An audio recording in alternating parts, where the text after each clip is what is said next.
It's Relationship Thursday. Woohoo! So I'm starting something new this year. Our 2020 has kind of shown us that we're gonna have to be spending a lot of time with our significant other, and we're going to go through things that we need to be prepared for and that we need tools for. And one thing that is important to me that is sex, but in order to get to sex, you have to have good relationships. So that is going to start to be my main focus as I go into this, to make sure that we also can support relationship stability. There are a lot of common challenges that can face a relationship. Some people might deal with infidelity, coping with stress, loss of intimacy, financial financial issues, kids, new kids, old kids, breakup, substance abuse, communication problems. There's lots of obstacles that you and your person can face and that you'll have to overcome. But honestly, if you take a step back and kind of reevaluate all the obstacles and what they actually mean and what they can bring to you, you can really get through this stuff and stay together.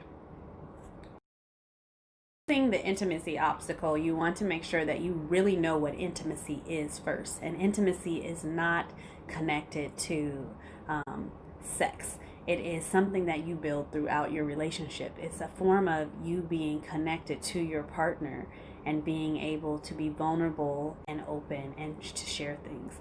Also, being able to have a connection beyond the connection that you have with others. You might form intimate relationships with other people, but on the spectrum of where it's appropriate if it's not your spouse or your partner that you are in a committed relationship with. People that experience conflict, and most of the time conflict comes from your inability to not listen and understand, and being able to not be on the same page and not be focused on the objectives that you have created for each other. A lot of times we don't take a step back to restructure our relationships and to make sure that conflict does not arise, or that it can be sustained or controlled if it does arise. And conflict does arise, so it's not avoidable. But with conflict, there are great conflict resolution things that you can do. And I will get into that throughout my series this month of relationship obstacles. Obstacles arise when people don't know how to speak to each other. I'm going to be doing a good little series on listening and communication, because I think it's important to take a step back and to redefine and unlearn and relearn what those things actually mean and how you can be effective in that manner.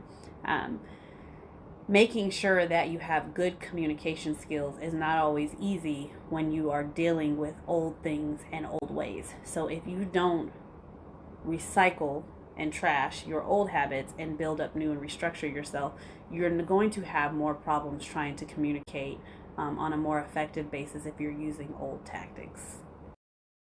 Sexual problems.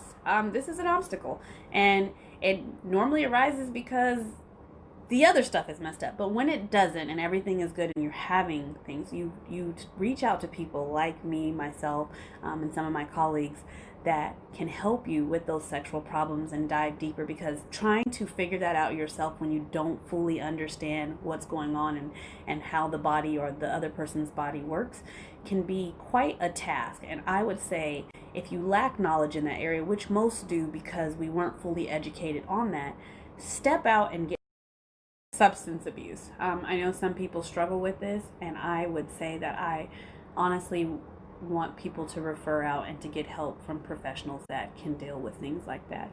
Substance abuse can occur when you are having health problems, financial problems, or just lack of purpose. And if you don't know the purpose in your relationship also and in yourself, substance abuse can creep on in and create a type of high just to make you forget about what's going on. So make sure that you are being aware of that and you are okay with stepping out and getting help. Fidelity. If you've never experienced it, kudos to you. If you have, my heart goes out to you because I know I can empathize and sympathize with you. Being on both sides of the spectrum, it is very important to know where that comes from and the why, and to understand that before you try to attack and forgive. And I would tell you to seek somebody that can help you with that, because trying to understand that yourself can be quite the task and can be quite frustrating. Infidelity is not just someone sleeping with somebody, it's loss of trust with a significant other when you are giving that to another party that is not approved by your partner, and not approved by yourself. So make sure that you know what infidelity is and what that looks like, and not just saying it because you see what you see on social media or TV, but actually taking a deeper dive and understanding what that means. And honestly, divorce and breakup usually is the last resort to all these obstacles, and I would say stay clear from it unless it is truly necessary.